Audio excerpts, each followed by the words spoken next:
ଛାତ ଉପରୁ ଆବାଜ ଆସିବା ଏହା କ'ଣ ଲକ୍ଷଣ ହେଇପାରେ?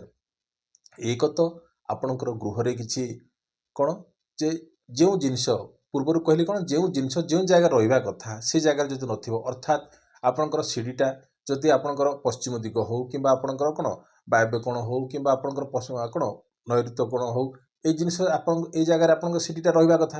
କିନ୍ତୁ ଯଦି ସିଡ଼ିଟା ଆପଣଙ୍କର କ'ଣ ସିମେଣ୍ଟ ସିଡ଼ି କରିଛନ୍ତି, ଯଦି ଆପଣ ଐଶାନ୍ୟ କୋଣରେ କରିଦେଇଛନ୍ତି କିମ୍ବା ଆପଣଙ୍କର କ'ଣ ଅଗ୍ନି କୋଣରେ ପଡ଼ିଛି ସିଡ଼ିଟି, ତାହେଲେ କ'ଣ ପରିଶାନୀ ଆସିବ। କିନ୍ତୁ ଛାତ ଉପରେ ଯଦି ଆସିବା କଥା ହେଉଛି କ'ଣ, ଆପଣ ତ ତଳେ ରହିଲେ, ଛାତ ଉପରେ ଯଦି ଖାଲି ରହିଲା ତାହେଲେ କ'ଣ ହେବ?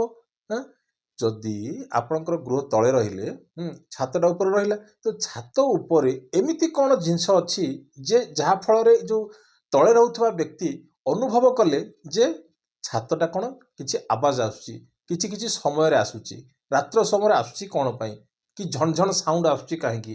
ଲୋକ କହିବେ କ'ଣ କିଛି ତନ୍ତ୍ରମନ୍ତ୍ର ହେଇଛି କିମ୍ବା ଆମ ଘରକୁ କିଏ କ'ଣ ନଜର ଦୋଷ ପକେଇଛି। ହଁ, ଏଇଟା ଗୋଟେ ଅଲଗା କଥା, କିନ୍ତୁ ବାସ୍ତୁ ମତ ଅନୁସାରେ କ'ଣ ହେଇପାରେ?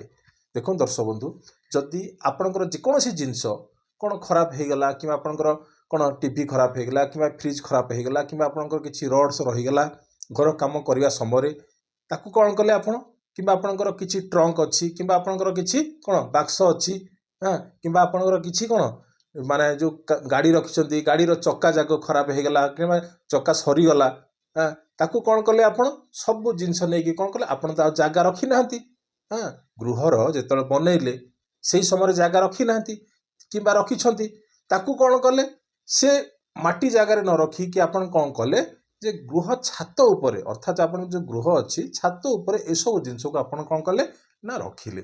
ସେ ଧୀରେ ଧୀରେ ଧୀରେ ଧୀରେ ଧୀରେ ଧୀରେ କ'ଣ ହୁଏ କି ସେ ରହି ରହି କ'ଣ ହେଲା ନା ବର୍ଷା ପାଣି ହଉ କିମ୍ବା ଆପଣଙ୍କର ଶୀତ ହଉ କିମ୍ବା କାକର ପଡ଼ି ପଡ଼ିକ ସେ ଦିନେ ଦିନେ କ'ଣ ହେଲା, ଯଦି ଲୁହା ଆଇଟମ୍ ରଖିଥିବେ ସେ କ'ଣ ରଷ୍ଟ ଆସିଗଲା। ଯଦି ଆପଣଙ୍କର କ'ଣ ଟାୟାର ରଖିଛନ୍ତି, ବେସିକାଲି ଅଧିକାଂଶ ଦେଖିବାକୁ ମିଳୁଛି କ'ଣ ଟାୟାର, ଯେଉଁ ଟାୟାର ରଖୁଛନ୍ତି ସେମାନେ କ'ଣ କରୁଛନ୍ତି ନା ସେ ଜାଗାରେ ତ ଏକ କ'ଣ ହେଉଛି ବର୍ଷା ପାଣି ପଡ଼ିକି ସେ ଟାୟାର ଭିତରେ କ'ଣ ନା ଜୀବାଣୁ ତାଙ୍କର କ'ଣ ବଂଶ ବୃଦ୍ଧି କଲେ।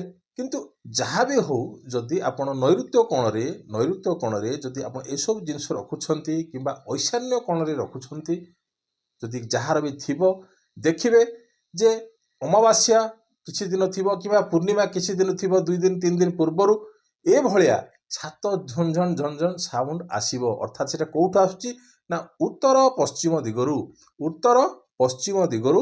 ଟୁୱାର୍ଡସ୍ ନୈଋତ୍ୟ କୋଣ ଆଡ଼କୁ, କ'ଣ ଉତ୍ତର ପଶ୍ଚିମ ଦିଗରୁ ନୈଋତ୍ୟ କୋଣ ଆଡ଼କୁ କିଏ ଗୋଟେ ଛାତ ଉପରେ ଚାଲିଗଲା ଭଳିଆ ହେଉଛି। କିନ୍ତୁ ଆପଣ ସମସ୍ତେ ଗୃହରେ ଅଛନ୍ତି।